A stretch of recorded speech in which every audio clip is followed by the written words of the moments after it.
अब जो फ़ातिमा करेगी ना मैं भी वही करूँगा। फ़ातिमा ने कल टाइटल लगाया अब्बू के पास जा रही हूँ सऊदीया, आज मैं भी कह देता हूँ कि मैं उम्रे पे जा रहा हूँ। क्या पता मेरी वीडियो वायरल हो जाए। हैं, यही था ना तेरा वो मिशन। इसका नाम ना मरियम सिस्टर ने बिल्कुल ठीक रखा हुआ है, डंगर। डगर नहीं, इसका नाम होना चाहिए डंगर। डंगर डंगर होते हैं ना हमारे यहाँ गाँव में, वो जो डंगरों का दिमाग डंगर जैसा ही रहता है बिल्कुल। उनके पास ना अकल नाम की चीज़ होती है ना शक्ल नाम की चीज़ होती है। तो ये इसका नाम डंगर ठीक है, आज से हम इसको डंगर ही बुलाएंगे।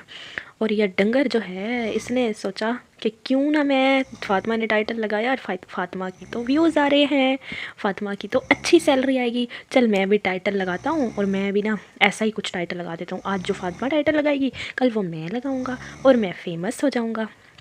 तो इसकी हो गई प्लानिंग। आज मैं लगाता हूँ हम उम्रे पर जा रहे हैं। क्या पता अंदर अंदर इनकी प्लानिंग चल भी रही हो, लेकिन जो अभी वीडियो देखकर लग रहा है ना वो तो है जिस सारी इनका टुच्चा प्लान है, बिल्कुल ही बेकार है, कोई फ़ायदा नहीं है इनके प्लान का। तो पहले तो जी इन्होंने टाइटल पे तो लगा दिया, थंबनेल पे हम उम्रे पे जा रहे हैं, और बस एंड में एक लाइन बोली है इसने, हम क्या पता उम्रे पे जाने की भी तैयारी कर लें, आप दुआ करें, हुआ तो चले जाएंगे। तो मैंने आप लोगों को कल की वीडियो में अपने बताया था ना कि ये जो डंगर है ना, इस डंगर के वीडियोस में यही होता है, टाइटल कुछ और होता है, थंबनेल कुछ और होता है, बीच में बकवास कुछ और हो रही होती है। तो इसकी जो है ना वीडियोस देखना बेकार है, कुछ नहीं होता, बिल्कुल बेकार वीडियोस होती हैं। बाकी इसने जो आजकल किया हुआ है ना, अभी इसको असल में थोड़ी सी छितरोल हुई है, अच्छी खासी रिएक्शन चैनल की तरफ से भी और बाकी दूसरी जगहों से भी इसकी अच्छी खासी छितरोल हुई है। सोशल मीडिया पे ना असल में इसको बहुत ज़्यादा लताड़ा जा रहा है ना अभी। तो इसने क्या किया है, नई चीज़ के बच्चों के साथ ज़्यादा वीडियो बनाना लग गया, टाइम स्पेंड नहीं करने लग गया। कभी आप लोग वीडियो देखकर सोचो कि ये टाइम बच्चों के साथ ज़्यादा स्पेंड कर रहा है, वो बच्चों के साथ वीडियो ज़्यादा ले रहा है, वो उस कम टाइम में वीडियो बड़ी कर रहा है। और बाकी दूसरी अपनी जो मैडम है, मेम साहब के साथ कम कम वीडियो ले रहा है, तो ताकि लोगों को लगे कि मैं बच्चों के साथ ज़्यादा टाइम स्पेंड कर रहा हूँ और उसके साथ नहीं कर रहा। चल मान लिया इसने बोला है जी मैं उम्रे पे जा रहा हूँ, मान लिया उम्रे पे जा रहा है, तो क्या किसके साथ जाएंगे? मेम साहब के साथ जाएंगे आप? नहीं, मेम साहब के साथ आप नहीं जा सकते, आपको फ़ातिमा को भी लेकर जाना पड़ेगा। आप तो बराबरी करते हो ना, आप बोलते हो ना कि मैं बराबरी करता हूँ, मैं बहुत अच्छा हूँ, नेक हूँ। तो नेक और पाकबाज आदमी, आप बराबरी करते हो ना, तो पहले उसको लेकर जाओ, पहले उसका हक बनता है। इसका तो बनता भी नहीं है अभी हक, पहले उसको लेकर जाओ या दोनों को साथ लेकर जाओ, फिर हम कहेंगे कि तुम बराबरी करते हो। लेकिन अभी तुम कोई बराबरी नहीं करते, तुम्हारे अंदर वो चीज़ है ही नहीं। अच्छा, इसकी कोई इतना चिंदी चोर नहीं होते, बिल्कुल चिंदी चोरों वाले इसके हालात हैं कि बच्ची को इसने 10 रुपए की टॉफ़ियाँ और 40 रुपए की आइसक्रीम ले के दी है, और वो भी ये व्लॉग में दिखा रहा है कि मैंने इसको 10 रुपए की टॉफ़ियाँ और 40 रुपए की आइसक्रीम लेकर दी है। तो ये तो इसके हालात हैं चिंदी चोरों वाले। और ये बनता इतना बड़ा है कि जो है ना मैं सब कुछ कर रहा हूँ, क्या मैं पहले ख़र्चा नहीं करता था, ये है वो है। तो तुम्हें एक बात बता दूँ, डंगर डंगर जिसके बारे में तुम अभी बातें करते हो ना बैठकर, जिस बीवी के बारे में, उस बीवी ने तुम्हारा ऐसे ऐसे वक्तों में साथ दिया, उसने लोगों के घरों के काम किए हैं, उसने दूसरों के घरों में नौकरानी बन के टाइम गुजारा है। तुम उसके बारे में बैठ के इस तरह की बातें कर रही हो, किसकी खातिर? तुम्हारी खातिर उसने ये सब कुछ किया है बर्दाश्त, सिर्फ़ और सिर्फ तुम्हारी खातिर उसने लोगों की बातें धक्के खाए हैं इतने ज़्यादा। आज तुम बैठ जाते हो जी, दोनों बैठ के ज़्यादा बनते हो और उसके बारे में बातें करते हो, अच्छे होते हैं बुरे होते हैं। और ये जो है ना छमिया मैडम के ये जो निशान है ना, ये कोई जादू के कोई निशान नहीं है, ये इसके काले करतूतों के निशान है। ये किसी ने इसके ऊपर जादू वादू नहीं किया हुआ, ये जो अपने जादू उल्टे पड़े हुए हैं ना, ये वो निशान आते हैं। तो ये जब उल्टी पड़ती हैं ना, ये चीज़ें बहुत बुरी पड़ती हैं, आप लोगों को भी शायद पता होगा। जो इस तरह के मामलात में पड़ता है, जादू टोना इस तरह की चीज़ों में पड़ता है, तो कई बार ये चीज़ें अपने ऊपर भी उल्टी पड़ जाती हैं। और जब अपने ऊपर उल्टी पड़ती हैं ना, तो इंसान कहीं का नहीं रहता।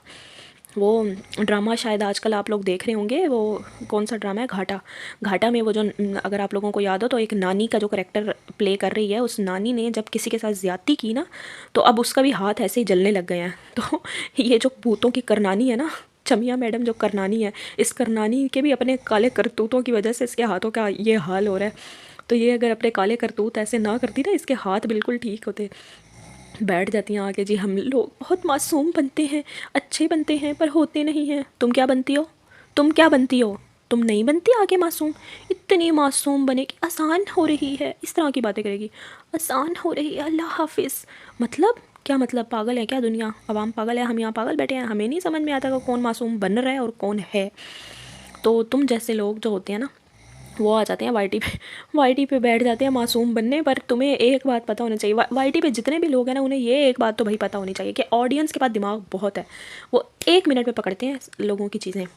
और ना ये जो आते हैं ना, अच्छे दिन नहीं रहे तो बुरे भी नहीं रहेंगे, कोई बात नहीं।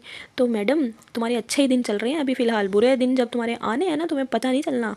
और ये जो तुम निशान दिखाने बैठ जाती हो ना बार बार, ये जादू है या जो भी है, मुझे सब समझ में आ रहा है, यहाँ आकर ज़्यादा होने लग गई। हिंट्स दे देकर ना तुम लोगों को अब इस तरफ मुतवज्जा करवाती हो कि हाँ जी मेरे ऊपर कोई जादू हो गया।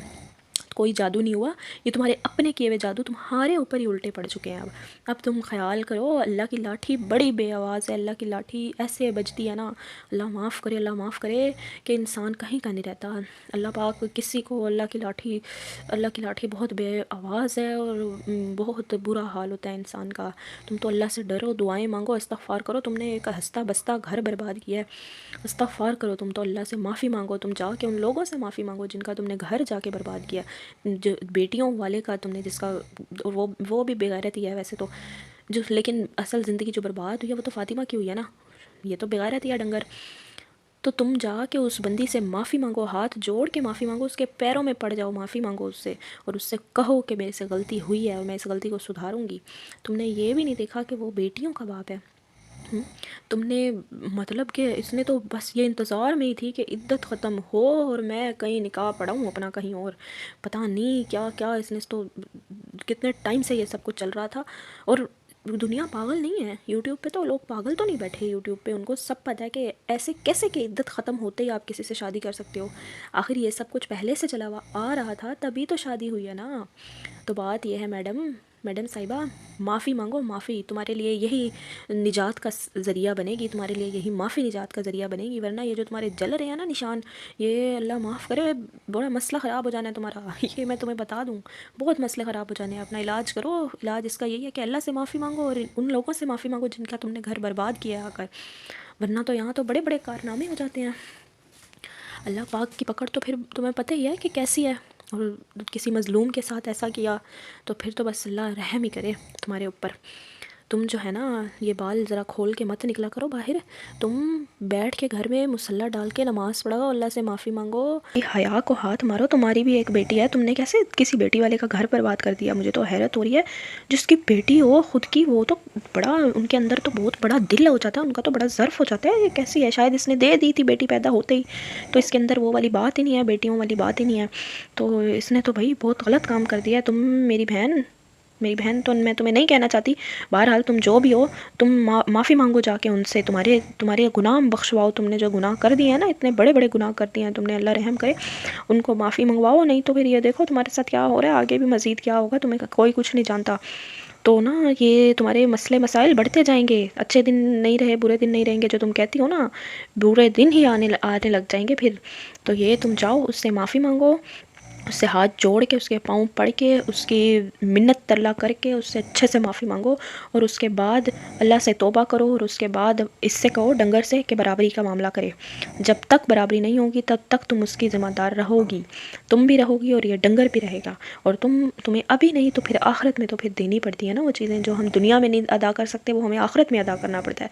तो ये तुम देख लो कि तुम दुनिया में अपने आप को सुधार सकते हो या तुम आखिरत में सुधार सकते हो। आखिरत में क्या सुधारना, आखिरत में तो फिर सज़ा है, या जज़ा का या फिर सज़ा का ही मामला है। तो बेहतर यही है, माफ़ी मांगकर और बराबरी का मामला करवाओ। जो होना था वो हो गया, अब यही कर सकते हैं। मिलती हूँ मैं आपसे नेक्स्ट रिएक्शन में, अपना ख्याल रखिएगा, अल्लाह हाफ़िज़।